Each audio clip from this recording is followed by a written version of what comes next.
Hi out there, everybody. It is the Baldy And the Beardy. and the Beardy. But anyway, it's us, and It is. we are back. And this week, separately, we got to watch Zootopia, and we figured we would throw our ideas out there of what we thought of it. Yeah. So Disney's Zootopia, I've always been a fan of Disney movies, and we've just spent the last couple hours talking about all the different things we've liked about Yeah. different Disney movies Yeah, over we watched. the years. We kind of sat and chatted while Sean's daughter watched Beauty and the Beauty Beast and the Beast for the second time and, today. Yeah, the second time today, and it's a good segue into this one, honestly, because these movies are timeless. They're magical. Yeah. It's ironic though, in a Disney movie, how of right now the message of this movie is, and it's amazing to me that a Disney movie actually is taking the time to do that instead of some of the other. I mean, there's good messages in all Disney movies, but this one, it's like, man, it couldn't have picked a better time to come out. Yeah, for this. I mean, I'm not going to spend time talking about this too much, but I just want to say, there's a lot of people that want to like get all cynical and whatever and bitter about Disney movies and like the image types of the characters and all this stuff, or what is it, Beauty and the Beast. I keep seeing people throwing around that it's like Stockholm Syndrome, the movie, and I'm like, that's amusing. If you actually pay attention to the movie, it's completely not that. It's not, but I mean, it's amusing to me on that level. Yeah, no, I know, and I guess I don't know. People think of these things. Yeah, it's like there's good, like you said, there's good morals, there's good lessons in all of the Disney movies. I think they've kind of hit a stride in recent years with being a little more, like you said, kind of the times. A little more topical, yeah. Say what you will about Frozen. I think there's a great message in that movie. I think, Brave had a fantastic message. Inside Out was incredible. And Zootopia does something, because they do it with animals instead of people, and they can address something so, some people might say heavy-handedly in the movie. I thought it was just seasoned just right, but if you're looking for it, you'll find it. That's the thing. Like it isn't bashed over your head, and it's done in a way where it's a good allegory, but it's not done where they're just constantly talking about like the societal issues or whatever, and the things that are of its time with the society and the way that we view other groups and whatnot. But it kind of starts off as, okay, so the movie is all about animals, and I've always loved Disney movies that focus on animated animal characters, like seeing the anthropomorphic, Robin Hood back in the day, like that. I loved that movie. The talking animals in the Jungle Book, and all these different things. Lady and the Tramp. I mean, they're more animal-like in those, but I always loved that. So seeing their modern CG style, and again, it just, it really started with, for me, they really hit their stride with the modern 3D animation over the hand-drawn animation with Tangled. Tangled and Frozen, everything else, they finally kind of like, okay, this feels like a Disney movie, not a CG movie trying to be Disney. And it continues on with Zootopia. So the societal message that they have in here, it's about, racism and prejudice and all this stuff. They work it into, with predator and prey, which is cool because those are two very distinct categories, but then you have all the different species of animals that fit into this. So it's kind of specific and yet broader at the same time. But it kind of starts off as just this kind of anecdote backstory kind of theme, and then as the movie progresses, are we spoiling stuff? It's out on video at this point. Yeah, so, what are we talking about? Yeah.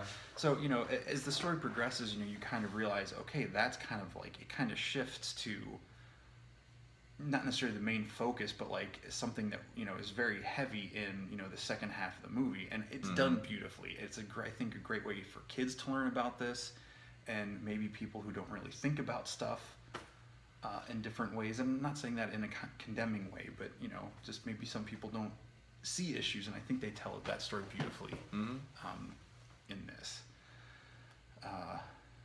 Well, they have some moments that I know with my wife, we watched it, and she's like, "Why are you looking at me and laughing through this?" And I'm like, I just love that moment in the beginning where they have Judy Hops, the main character.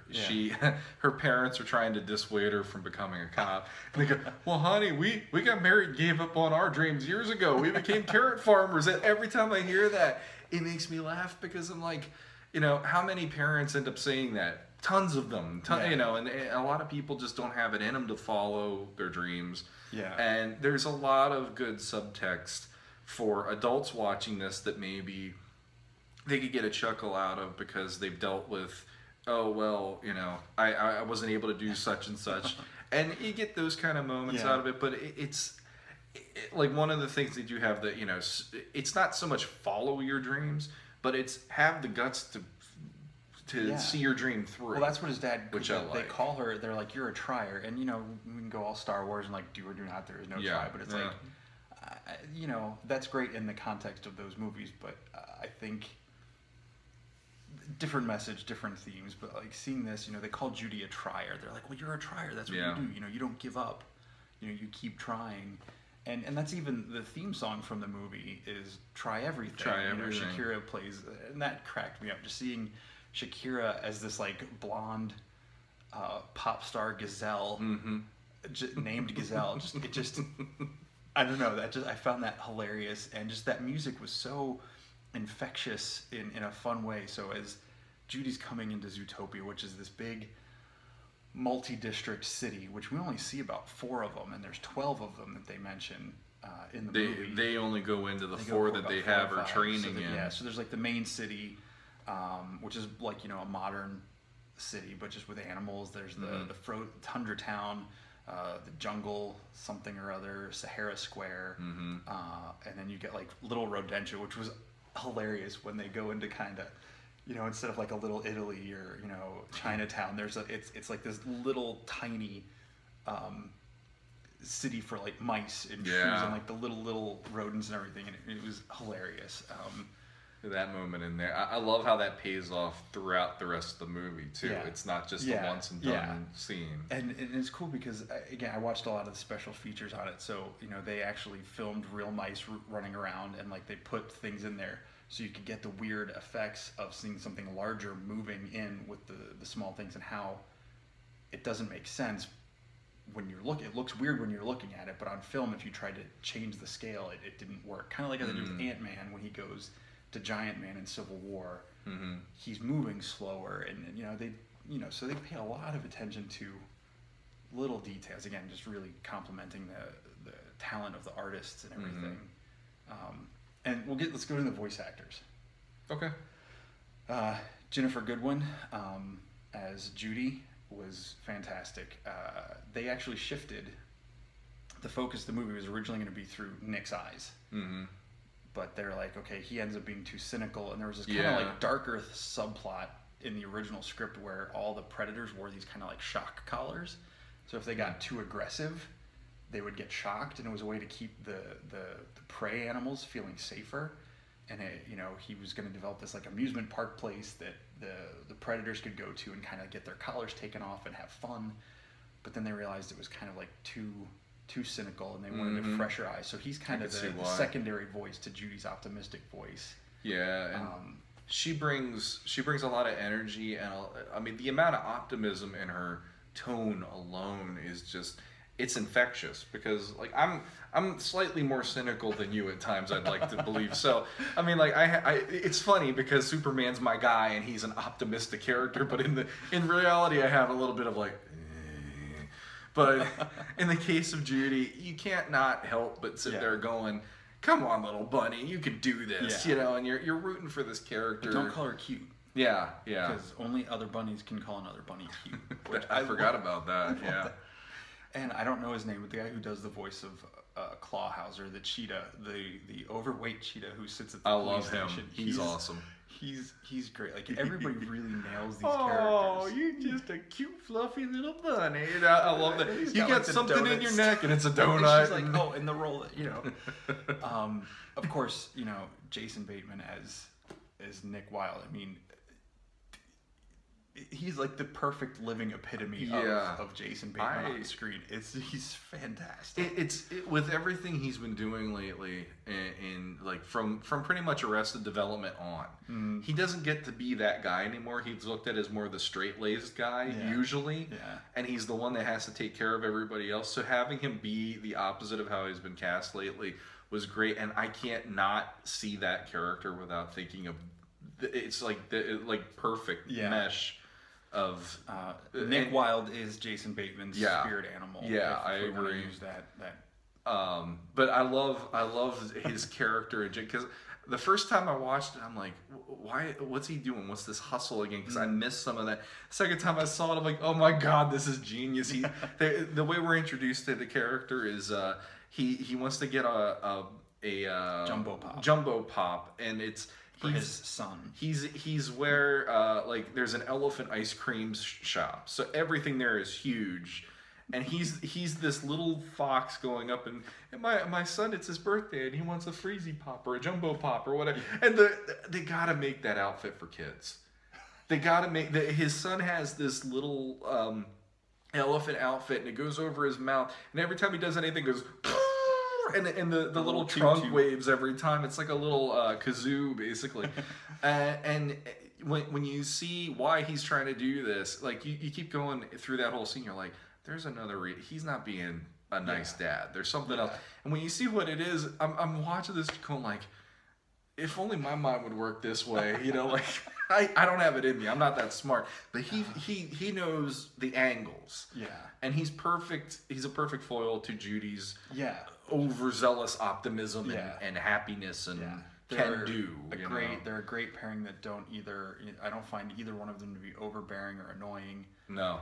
They are to each other, but not to the audience. Like they're that perfect level of like kind of one-upping each other through the whole thing. And also when you find out why he is the way he is, his backstory is and so is hers. Yeah. You know, it's like they really developed some great characters. They did. And then other voice actors, we got J.K. Simmons.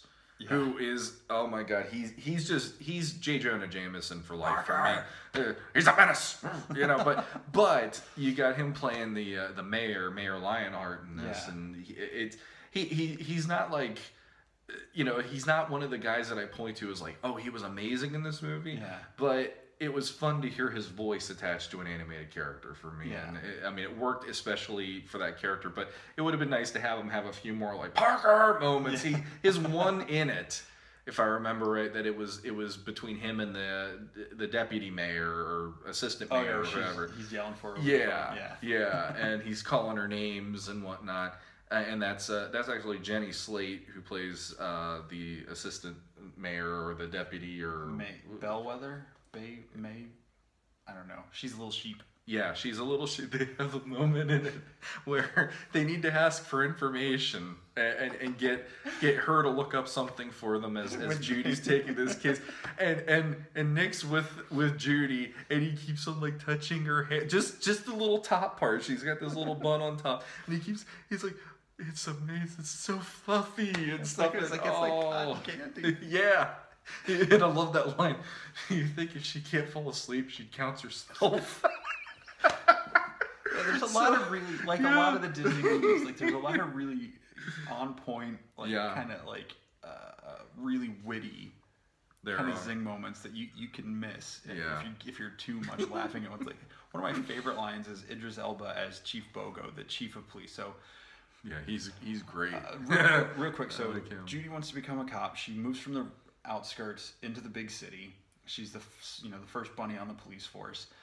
There's all these missing mammals, and she's assigned, and she thinks she can help. She's assigned to parking tickets. Yeah. Meter maid. But she wants to prove herself. She's proven herself. So she's working really hard, and she sees Nick doing his hustle thing. Mm-hmm.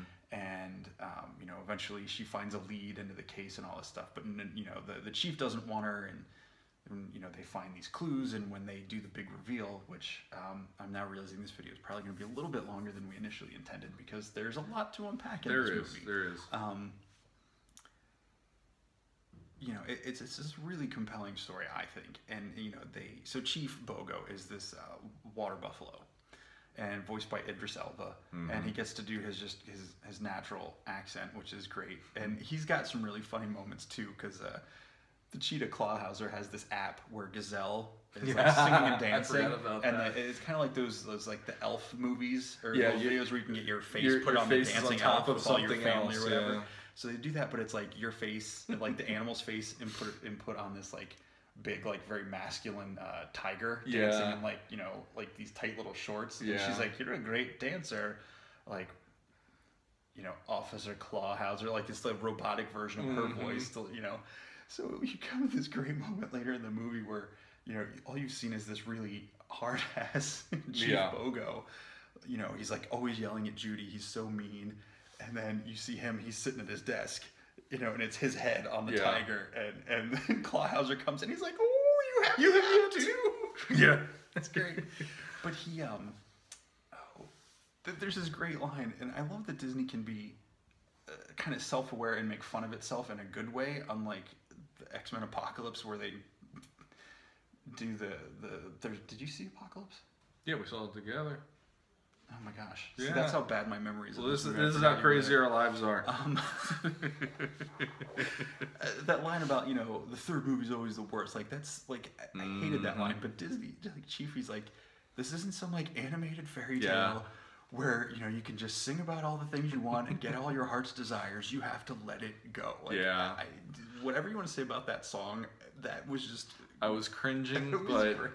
I mean, as the father of a daughter in this day and age, you get to hear that song, and the fact that they let it go. They did leave it go. It's like, thank you. I'm okay with that. But I love the reference at least.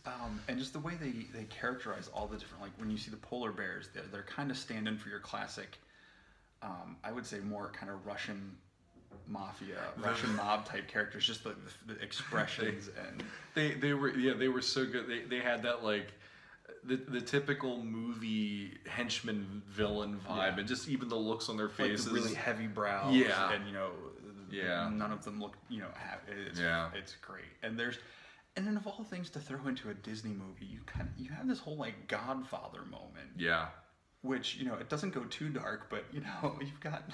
It's pretty. It's funny. Dark enough that the other characters are scared of the guy at least. So and it's really funny. Yeah, that's actually wolves, in the trailer. The wolves are great. Like, it's like, what is it with these guys and howling? It's like one of them starts to howl, and they all start howling, and it's almost like this like OCD compulsion for the wolves in the movie. And it's like yawning for people. I mean, that's the way I looked at it. It's like if one of them starts, the next one starts. It's a domino effect every time they do that. But like story-wise and whatnot, I was very impressed by the movie. It's not too sappy. It hits all the marks of the typical kind of movie that a Disney movie might do, but it does it in creative ways. Yeah. And even like the whole thing in the movie is they're after what they call the Night Howlers, and this is the whole. Unlocking the case that Judy has 48 hours to prove herself and figure out this case that no one has been able to figure out for months, if I remember right. Or several weeks at least. And so she's got 48 hours and that's it, and otherwise she's fired. She has to hand in her badge, and Nick ends up helping her, and she kind of I love that she blackmails him. I love that she's not above that in the movie too. So she blackmails Nick into figuring stuff out because she finds out through it's like a traffic camera or whatever. She sees him walking away from a scene. He was one of the last people to see the last person who was missing. Yeah, this otter goes missing. The only piece of evidence is a camera photo. With his tail and his back leg. The otter was the last place he was seen, and you see Nick walking off camera. So she, from having followed him on the hustle earlier and all this stuff. Yeah. So she's just given, like you said, the 40 hours to find him, while all the other detectives are assigned to find these other ones. Yeah. And you find out as her and Nick kind of track the case down, like the otter went savage because he's a predator. And then you find out, you know, they go to investigate more what happened, you know. Or you don't know that they don't learn that he went savage. You know that there's this like theory, like what happened? Oh, he went crazy. You know, So they go investigate this jaguar in the jungle district. Mm-hmm. And he... during leopard or panther or something. It was a panther or something. He's explaining what happened, how, the otter went mad, he's he went freaked feral, out. He went savage. He was the driver. Yeah, he was the driver of this limo that the otter was in, and he was last seen there. And so, the otter's just the florist for this mafia guy, so it all connects. And so they're interviewing this guy, and he's like, all right, well, he's going to let them in or come with them to the police department or whatever. And then he goes back inside his house. And they're like, are you okay? And they open the door, and he's like down on all fours. His eyes have gotten yellow, and he like attacks them. And so they follow. That's when they get the sheep to show them the traffic camera to follow this car to see where it went. And you realize the mayor is actually got all of 14 of these animals locked up in this old abandoned research like a lab. facility. So it almost looks like a mental institution. I think the way that they played it in there, they were trying to impose that idea on something that would be like a medical facility. It almost looks like House on Haunted Hill, and there's this bridge out to it and everything. And you realize the mayor's actually trying to do a good thing. He's trying to figure out why these particular animals, they've all gone savage and they're feral. None of them are talking. None of them are walking. They're more primal. Mm-hmm. And they've regressed. Yeah, and you don't know why. And you get this thing with the night howlers. Yeah, so Judy's trying to figure out what these things are, and she thinks it's wolves. Basically, somehow the wolves are connected. The wolves are connected to it. But then when the way they figure that out, I like how that tied in with her past. Yeah, because the movie opens. The movie opens. The play is beautiful. I mean, death and blood. I don't know if she wrote it or not, but it's a play that it talks about the whole how things have changed and the evolution of their society. It used to be predators and prey, and now the predators could be an actuary, and the prey can be an astronaut and whatnot. And it starts talking about the potential of you don't have to be, like in your little square of this is all that you're boxed into in life. You can do whatever you want, which leads into her story of she's the first bunny police. And she's bullied by after this play. She's bullied by a fox who's like a country bumpkin fox with a. I love that they made him sound. And then you talked about that in our dinner. Yeah. I think she means DNA. Don't tell me what I know. Don't tell me what I know. Yeah. So and they tie him into helping her actually solve the case that's going to help her career, which I liked how they did that. I thought that was a really nice way of like giving him a moment to not make him completely a jerk, and also give her a moment to look at him in a whole new light and be, thank you, When she goes off to leave for the city, her parents give her like this survival package, and it's like all these like suppression things and all these things for predator, and the only thing she takes is like a little pepper spray of like fox repellent. Yeah. So that's the one thing she has, and of course Nick is a fox. Yeah. And that plays into his whole thing is he wanted to join these Boy Scouts. Like, both of their stories where they were bullied by the opposite race or whatever, Yeah. She was bullied by a predator. He was bullied by prey because he wanted to join this Boy Scout group type thing. And he was the only predator. So they all picked on him, and so he's like, I'm never going to let them see that they get to me. Yeah. And that moment in that movie though was like heartbreaking. It was. Like Judy's was okay because you already know what her story was, and you saw the progression from her being a kid leading into the.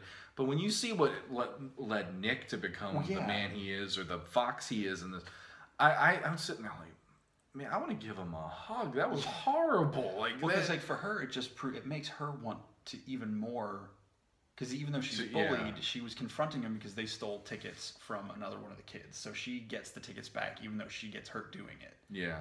And then Nick... It reminded me of Hot Fuzz. Yeah. It's like the whole, he's riding around on his tricycle and he's pulling over kids because they're jaywalking, and then he gets beat up, but he didn't care because he knew it was in the... It was she is Nicholas Angel. Like, she's the bunny version of Nicholas Angel from that movie, in my opinion. And, with Nick, though, he gets bullied, and he's like, all right, he kind of goes the other way. He insulates himself from everyone else, where she still wants to help. And it's just really cool. And then these two have kind of become friends, and they really depend on, like, he stands up for her. He's like, no, She's like, she still has 10 hours to prove this case. Yeah, I love that. He like tells the chief, no, it's this giant water buffalo. And this fox is like, nope, she has 10 more hours. I love that he didn't even just do that. I love the fact that he's like, you put her on a case that none of the other detectives can even figure out, and you're telling her to do this in 48 hours? How, like, you setting her up to fail. I love the fact that he sticks up for her in that case, where she's looking at this as, this is my only chance. And Nick's like, oh, no.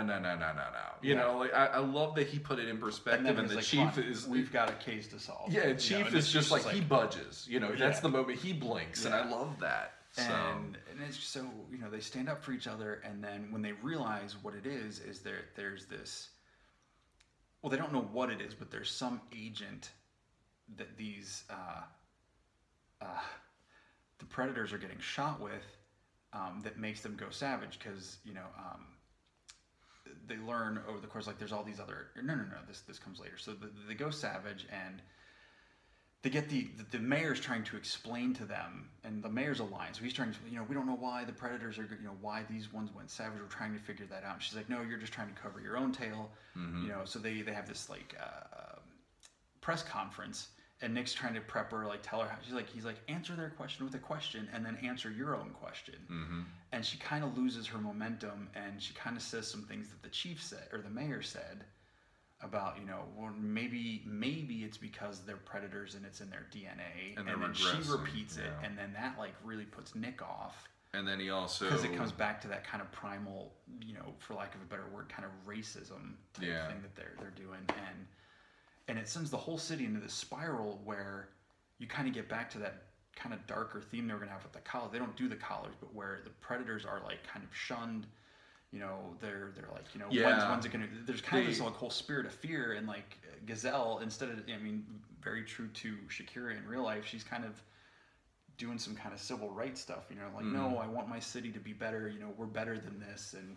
It's, they had that moment too. It's a quick little moment, but they have a mom rabbit and her baby rabbit, if I remember it. I think they were rabbits, and they're on the subway, and there's like a tiger sitting near them or somebody, and he's reading the paper, just like if you were in New York, and the tiger might just be a black person, for instance, and the mom and her kid might have been a white person, and white people, and she's pulling her child closer to her. Yeah, this is Judy seeing this on the train, she's how the city's breaking down, and that was one of those simple little moments where it's like, it's effective to see that. Because it's very real. It's of its time. Like I said, this movie is not, like, for like 70 or more years of like the civil rights movement being the way it is in this city, or this country. This movie is of its time then as much as it still is right now, if not even more so right now. It's kind of sad that it needs to be, but they do it really well. And, so that causes this whole rift between Judy and Nick, and they're kind of using her, they want to use her as like the face of the police department for breaking this case, and now the sheep has replaced the mayor as the head of everything, or as the mayor. And because they arrested him for being, at least having knowledge and having involvement in what was going on. So she's like, this isn't what I want. I wanted to help the city and not destroy it. And she gives up, and she goes home, and you cut to her, and that's when she gets that moment to reconnect with the fox that bullied her, and he kind of gives information that leads her to solving the case. And it's great because you follow through the natural line. Nick gets shot with this agent, and you think he goes feral, but like it's just really great. It's this whole moment where they trick the bad guys, and I won't go so far as to give that away, but it's really great. And one of my favorite parts, they get sent on this lead to find this ram who's like dealing with the chemical agents to make this, and it's this like train in the subway, or this train car. And they get in, and it's it's like this like tray of like these blue glowing flowers, the way the lights illuminate and everything. And the guy's got like the gas mask and everything, and the jumpsuit. And then he gets a call, and he's like, someone knocks at the door, and Judy and Nick are like watching from the outside, and they're like, "Oh yeah, Jesse and Walter just came back," you know, and it just made me crack up because I just watched Breaking Bad last year. I didn't catch that one, but yeah, so seeing this Breaking Bad reference in a Disney just cracked me up because you know it was just really funny for any adults who watched it, and. So yeah, so they crack the case, they confront the bad guys, and you know it's the typical happy Disney ending, but like it feels like a genuine solid payoff, and you know an earned kind of happy ending. And to be frankly honest, I would love to go back to Zootopia. I would love to see a follow up, or you know maybe from a different angle, different characters or whatever. The movie, for me at least, the movie was surprising because it wasn't really like. It wasn't so much a kid's movie, it was an adult movie in disguise more than their normal ones. Yeah. I appreciated that from an adult perspective. I know, honestly, my daughter, when we tried to watch it, she wanted to do a bunch of other things other than watch that one. So I can tell this isn't for the younger children as much. I mean, there is definitely some dark moments in this where... I know with her, there was definitely some moments that kind of freaked her out anyway. Like, especially when you see the animals start going feral. Yeah. It's like, even for the movie itself, when you see that contained in this world, it does make you go like, oh, that ain't right. You know, like, I mean, seeing an otter go nuts for me was like, why? When they show you the flashback of him in the back of that limo, when you see what he did to the panther, who was the driver of the limo, and you see what he does, and he's like coming after Judy and Nick, and it's a darker turn, but it needed to be that to make this effective. And but yeah, it's not for the small kids. It's more, you know, if you have like, I'd say, you know, 5, 6 from there on, it'd be a little bit more easier to take, I think. And I almost forgot the fox that helps solve the case, like, you know, they talk about, and actually Judy's parents even talk about how her uncle, when they were kids, ate one of these flowers, and he kind of went crazy. So you know, you realize it's not a predator-prey thing. It could happen to anyone. Yeah. So they kind of diffuse the whole predator-prey divide through that. Like, it literally could happen to anyone. It's not just about who you are in your DNA. And it's, you know, it's... Anybody could be good. Anybody could be, and that's her catchphrase for the whole movie. Zootopia. It's like where you can be anything you want to be. And it's like, yeah, okay, the little fox kid, who that whole twist reveal with him is fantastic. But no, a fox can't grow up to be an elephant. But that's not the point. It's, the point is, you can go after your dreams. Don't limit yourself. Don't say to yourself, this is all that society is letting me be, is this little you know bit. But yeah, it was weird to actually see a Disney movie that was like a police procedural more than some of the fantasy stuff they've been doing lately and whatnot. And like for me, the closest, like Wreck-It Ralph for me was one of those. It finally broke the barrier of a lot of the princess movies for me. Okay. Like, I know Tarzan also did that for me. But this one, for me, it kind of like shattered what Disney could do if they really wanted to do the different kind of entertainment and whatnot. It's, like I said, it's not for little kids in that way. It is a little bit freaky at points.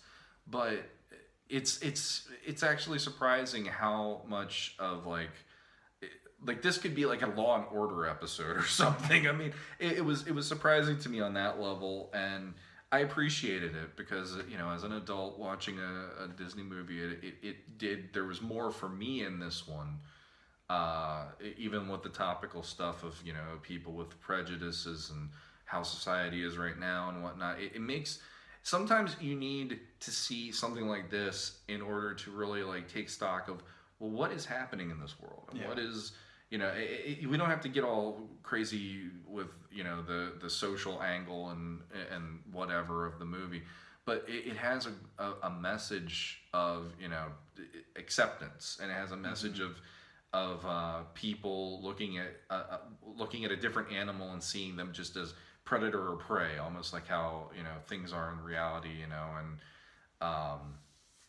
not that we look at predator and prey, but just looking at somebody because they have a different skin color, or because they're a different religious background than you are, or whatever. And just looking at it as, you know, it's not the way that you should be. You shouldn't box people into these categories, and this is all they have going for them. And sometimes it takes something simple in order to put that out there and make it an effective message. Yeah, absolutely. More than watching the news all the time or whatever. And it's a great message for kids to see too. Like out of all the Disney movies I can think of in recent memory, this one is the one that I would feel is the most beneficial to show children nowadays, especially with what's happening in the world, and let them digest the idea that, you know, Judy sees people for, you know, who they are for the most part, and she learns her lesson in this too, because she has that fear instilled from her parents. Just like there are people out there who their issues are instilled from, you know, their generational whatever. And I appreciate that message just for being able to be consumed by kids instead of something else. Because there's this moment where Nick is having his confrontation with her about the whole DNA. It's like, oh, you went back to that. You're just buying the whatever they're telling you thing. And he's like, I thought we were friends. He's like, what do you think? I'm going to go crazy? And she just immediately steps back and puts her hand to the fox repellent. And, you know, it's like that moment is equally heartbreaking to me, because it's like, you know. Yeah, she went like there. For him to see that, and he's like, after everything that they went through to that moment. You know, and for her, you know, it was just police training and instinct. I don't think it was necessarily. I think it was that, but I think there was a certain amount of she's noticing that. But the fact that she specifically had fox repellent, you know, was as tied into that. It ties into she was attacked by a fox when she was a kid, so she's already been through that once. Her parents kept reminding her that they got her that especially for that case. Plus the police training too. So it's like, you know, perfect storm of something where there's a misunderstanding. And I think like that's what you were saying with the predator and prey. Like in reality, it's like we don't have predator and well, I mean, not really. Not to the level not to of that this. degree, you know. But like, you know, just because something's been ingrained into you or you've been programmed or trained or whatever, it's like that's not the defining. It's like, you know, again, we're not going to go super political and social commentary, but you know, I just that really resonated for me, and I think that's a great message for everyone to hear.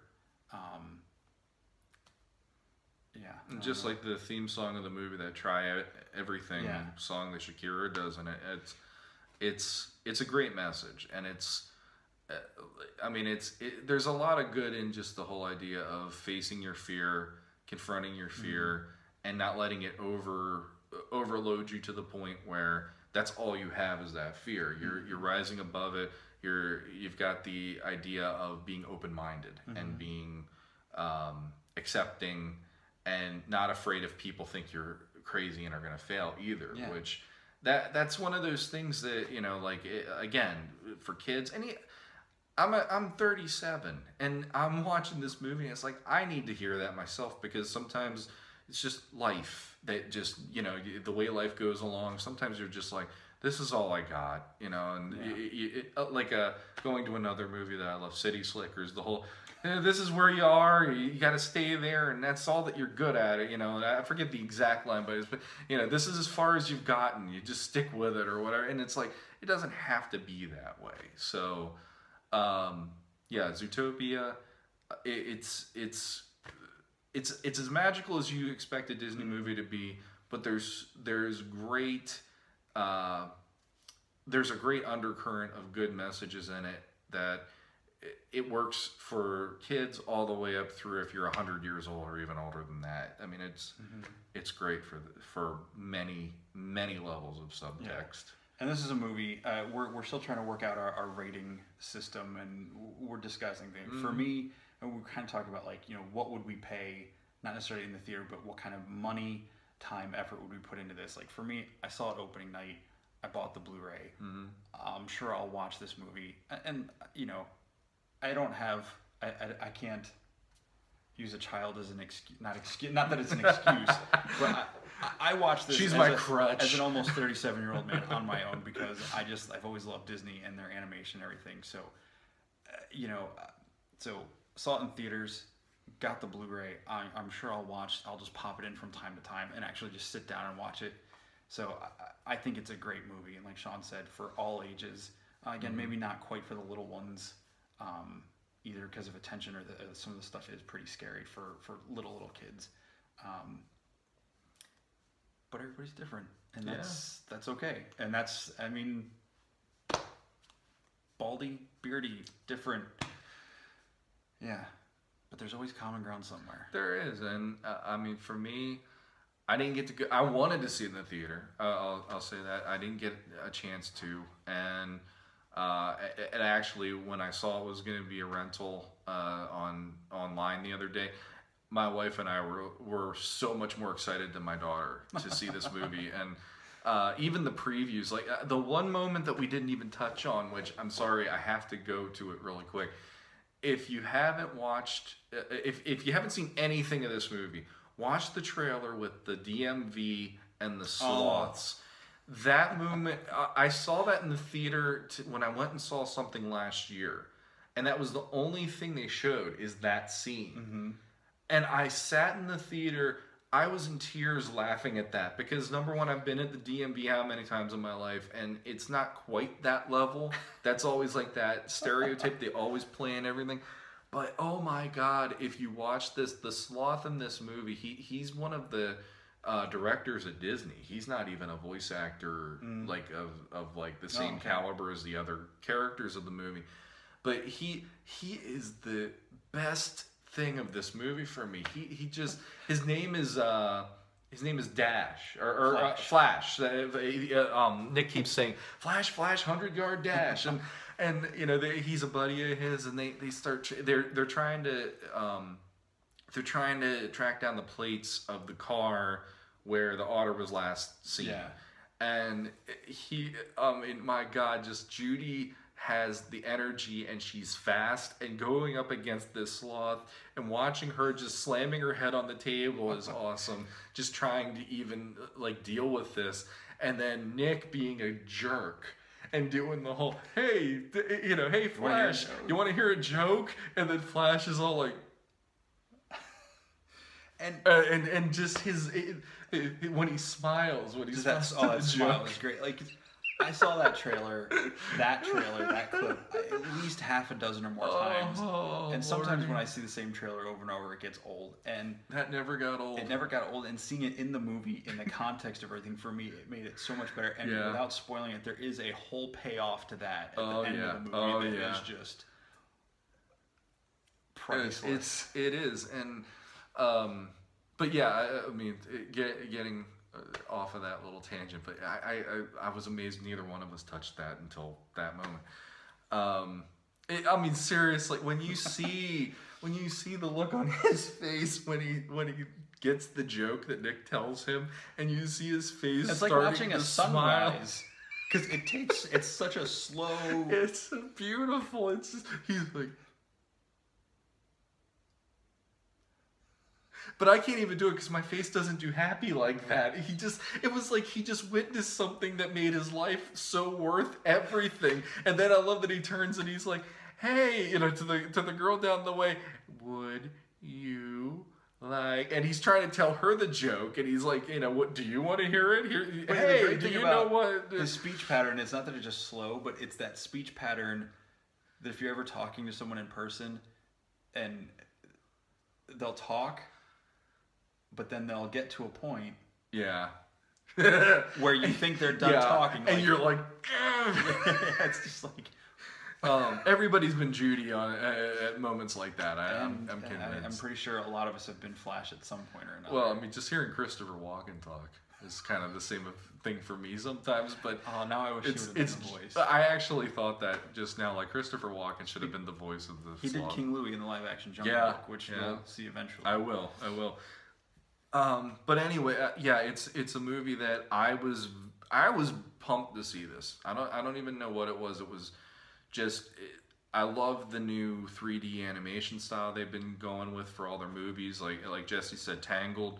That's such an underrated movie. So I've loved it since then, going into all these other ones, Wreck-It Ralph especially.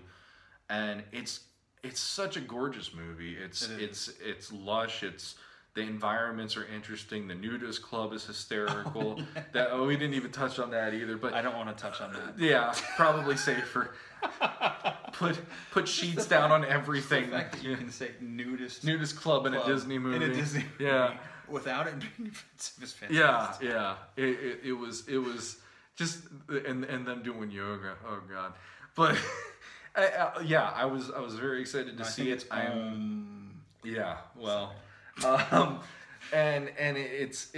it's so worth the price of admission. Rent it or get a copy. And I mean, you don't have to have kids to like this. And like I said, the little kids are not going to get into this one nearly as much as some of the other more like princess movies and the more action-oriented movies, because this is definitely more of a police procedural for Disney. It's way off the map of what they've been doing, and I love that that's something they did with this. They're now showing, well, we want to do different avenues. We're not just going to do the princess movies all the time. So yeah, I hope to get a copy of it at some point on Blu-ray. I want to see it again. I want to see it more than just one more time. I will say, I gotta own it. So yeah, that's the way I'll say it. We're both. He's an owner, and I want to own it. There you go. And I do wish I would have taken the time to see it a second time in theaters in 3D, because I imagine the 3D would have been pretty impressive. 3D at home doesn't work for me as much, but in the theater would have been cool. Yeah. But so there you go. Zootopia, definitely go see it. It's worth it. If you have already checked it out, more power to you, because I wish I could have been there for the movies on that one, but it is what it is. So anyway, tell us if we're right or wrong in the comments. Don't be afraid to subscribe and hear our crazy rants whenever we post them. And I guess that's it for now. And we're going to be doing another video shortly about a re-release that came out last week. And check that out too. So until next time. He's the Beardy, and I'm the Baldy. See ya.